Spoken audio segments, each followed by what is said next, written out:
Selamat pagi, izin perkenalkan diri. Perkenalkan, nama saya Jordan Pasaribu. Saya sekarang berlokasi magang di Ladang Langit, Kabupaten Tapanuli Utara, Kecamatan Siborong-Borong. Di sini saya melakukan tugas mengenai analisa usaha kebun.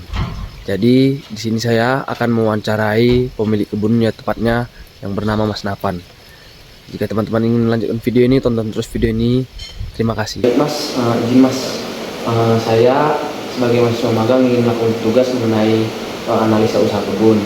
Jadi di sini saya akan melakukan tugas mengenai wawancara dengan pemilik kebun ini, yang sebagaimana Mas perwakilannya yang ingin saya wawancarai. Jadi Mas, yang ingin saya wawancarai itu bagaimana Mas menentukan aturan di dalam perusahaan perkebunan ini, pemilik kebun ini, Mas? Baik, untuk aturan serta kebijakan yang berlaku di perkebunan ini itu tentunya berdasarkan tujuan utama dari kebun ini ada, yaitu kami ingin kebun kami itu berproduksi secara maksimal dengan produktivitas tinggi, serta kebun kami harus bagus, berbuah bagus, dan memiliki arasnya bagus. Oleh karena itu segala aturan di sini adalah berhubungan dengan efisiensi kerja. Beberapa di antaranya seperti aturan kita datang tepat waktu, pulang tepat waktu, dimulai dari pukul 7:30 hingga pulang pukul 5. Itu semua ada dalam satu hari. Segala pekerjaan yang terkait dengan perkebunan itu dapat terselesaikan tepat waktu. Berarti teratur gitu Mas ya? Ya, keteraturan dalam perkebunan itu sangat penting Mas. Lalu Mas, saya juga ingin bertanya Mas, apa saja Mas yang berlaku di dalam kegiatan perkebunan ini Mas? Berlaku mungkin semacam standar operasional prosedur ya. Ini Mas, betul. Prosedur standar operasional. Sebenarnya secara umum karena kami perkebunan kecil, kami tidak membuat SOP secara tertulis. Kami di sini ada dua SOP. Yang pertama SOP secara tidak tertulis dan SOP secara tertulis. 80% standar pengerjaan kami disampaikan secara tidak tertulis, yaitu dengan cara training di awal.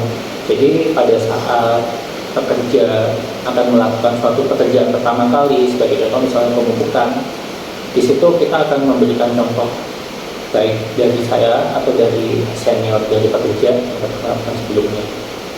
Tata cara tersebut akan disampaikan, tahapan-tahapan tersebut, dan nantinya biasanya karena dilakukan secara rutin, pekerja akan terbiasa dengan standar tersebut. Sementara untuk standar tertulis juga ada beberapa kita lakukan, seperti misalnya di bagian proses pasca panen. Di situ kami tulis kebetulan agar tidak lupa karena berhubungan dengan hitungan hari jemur dan sebagainya. Mungkin itu saja. Berarti secara teratur dan secara lisan pemberian Mas? Iya. Bagi para pekerja. Yang penting itu harus disampaikan, karena untuk membuat kebun yang baik itu harus sesuai standar good agriculture practice atau praktek pertanian yang baik. Itu harus disampaikan baik secara lisan maupun tulisan. Siap Mas. Lalu Mas, bagaimana Mas Mas sebagai pemilik kebun ini mengambil tindakan atas karyawan yang tidak sesuai dengan SOP dan kebijakan aturan di dalam perkebunan ini Mas? Untuk SOP atau sebenarnya tata cara kerja yang sifatnya teknis yang tidak terlalu berakibat fatal secara signifikan, misalnya seperti mungkin pemupukan ada tata caranya sedikit salah, itu biasanya kami cukup beritahukan kembali, ingatkan kembali tata cara yang benar. Karena secara umum sih karena sering dilakukan, ruang kesalahan itu tuh semakin kecil sih. Jadi biasanya kita ingatkan kembali saja. Tapi untuk beberapa hal yang terkait dengan kedisiplinan, misalnya yang nantinya berakibat fatal terhadap produktivitas, misalnya dalam pekerjaan itu kurang disiplin, kurang bisa bekerja sesuai waktu sebagai misalnya, itu tentunya akan kami peringatkan terlebih dahulu. Namun apabila itu berulang, itu bisa kami tidak tegas, dan bahkan kalau dalam tahap yang terlalu sering itu bisa sampai ke pemutusan hubungan kerja. Hubungan kerja. Ya. Berarti Mas sistem di sini Mas evaluasi dulu bagaimana kesalahannya dan juga memberikan teguran lah pertama awal Ya. sampai kedua atau ketiga. Kira-kira seperti itu. Mas.